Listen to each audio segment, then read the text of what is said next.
So let me tell you how to turn 7 cents into $1,000. What you want to do is you want to buy this little 316 stainless steel thimble from a Kentucky-owned third-generation business that's been doing it for 60 years. You want to buy this thimble for 47 cents until one day you decide that instead of putting in a reorder with them, you put in a reorder for another thimble company that makes it elsewhere that only costs 40 cents.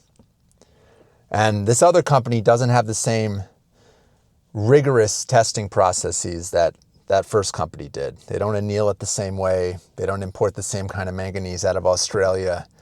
They don't test it. They don't stand by it. They don't even label it.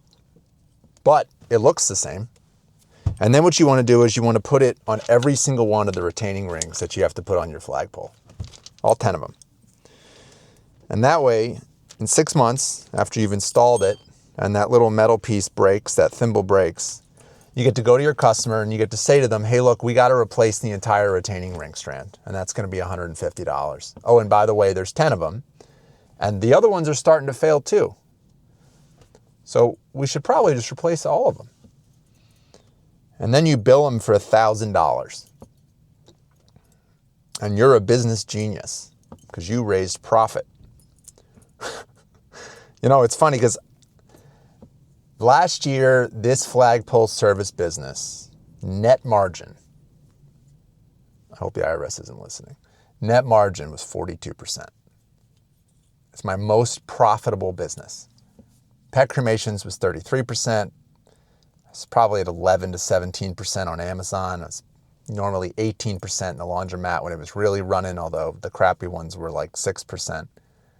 This one, and I know I say this all the time, but this one prints money.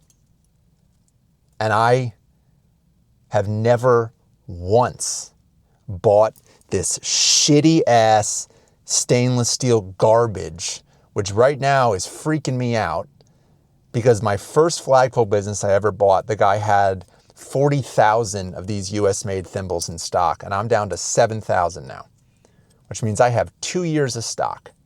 2 years of stock. And then I'm going to be stuck using the same garbage that my competitors use, using the same garbage that I think personally, although it will make me a hell of a lot more money, we don't need. We don't need it. And it's not a like anti-China thing or any of that. I mean, China's the one that makes it. Maybe it's Vietnam. But the reality is it's us. It's us who isn't paying the 7 cents. Because the incentives are misaligned.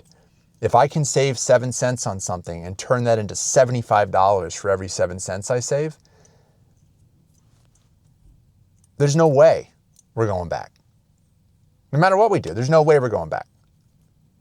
And so, you know, I have to say, like, I know I'm preaching to the choir and everybody knows this, but we're in trouble. We're in real trouble. And I think if I'm going to be able to keep looking my customers in the eye, it's on me to find that product, that quality product that's going to make it so I don't have to stop by there every 3 months and give them another bill for $1,000. Because I'm selling flags here, people. I'm selling the symbol.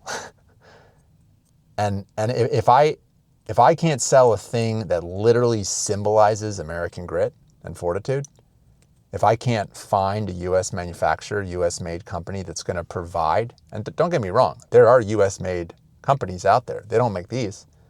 You know why they don't make these? Because they can't make them cheap enough to compete with the international competitors. And there's no one out there that's screaming from the rooftop saying, hey, the thing they're selling you is a piece of shit and we're not going to stand for it. There's people saying that they're pieces of shit, but everybody's standing for it. And I don't get it. I mean, are we not freaking out? I don't get it. And I'm worried. I'm super worried. I'm worried that in 2 years, I have to start using this crap. Day 5.